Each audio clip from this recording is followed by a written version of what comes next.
আজ থেকে যদি পুরো ভারতবর্ষে ইন্টারনেট পরিষেবা বন্ধ করে দেওয়া হয়, কিংবা যদি বলা হয় দেশের কেউ নীল রঙের জিনিস ব্যবহার করতে পারবে না, আপনাদের হয়তো কথাগুলো শুনে আমাকে পাগল মনে হচ্ছে।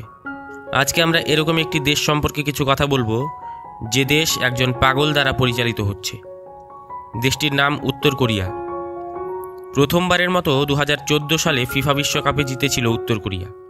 কি আবার আমাকে পাগল মনে হচ্ছে? 2014 সালে ফিফা বিশ্বকাপ চলাকালীন পুরো উত্তর কোরিয়ার প্রত্যেকটি সংবাদ মাধ্যমে দেখানো হয়েছিল যে উত্তর কোরিয়া ব্রাজিলকে ফাইনালে 8-0 গোলে হারিয়ে প্রথমবারের মতো বিশ্বকাপ জয় করে।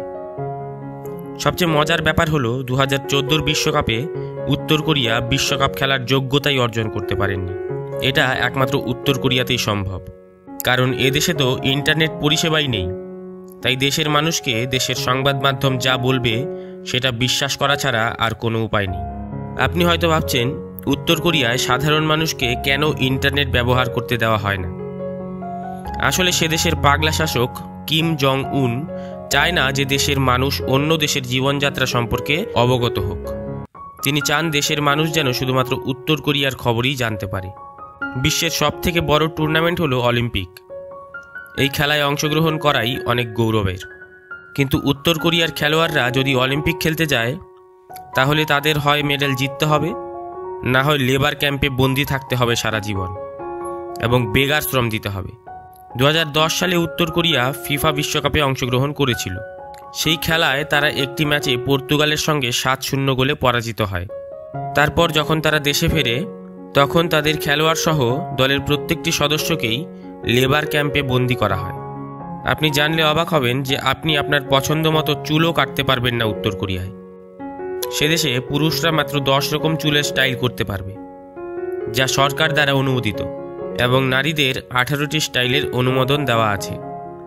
নারী পুরুষ মিলিয়ে দেশের লোক মাত্র 28টি স্টাইলে চুল কাটতে পারবে। যদি কেউ এর বাইরে চুল কাটে, তাহলে সরাসরি জেলখানায় পাঠানো হয়।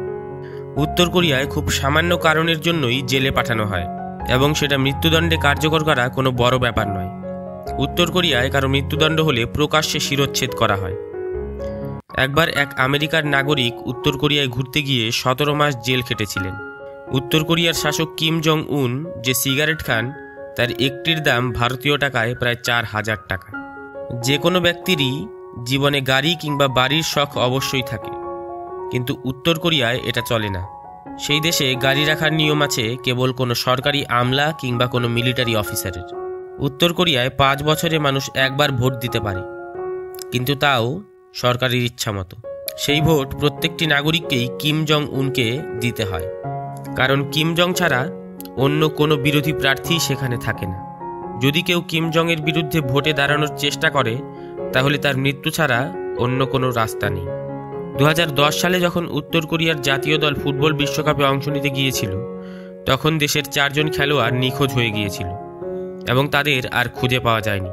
অনেকের অনুমান এই বন্দি দেশে ফিরে না যাওয়ার জন্য তারা এমনটি করেছে। এরকম উত্তর কোরিয়ায় অনেক সাধারণ মানুষই দেশ থেকে পালিয়ে স্বাধীন জীবনযাপন করতে চায়, কিন্তু এখনো পর্যন্ত যারাই দেশ থেকে পালাতে গিয়ে ধরা পড়েছে, তারাই মৃত্যুর সম্মুখীন হয়েছে।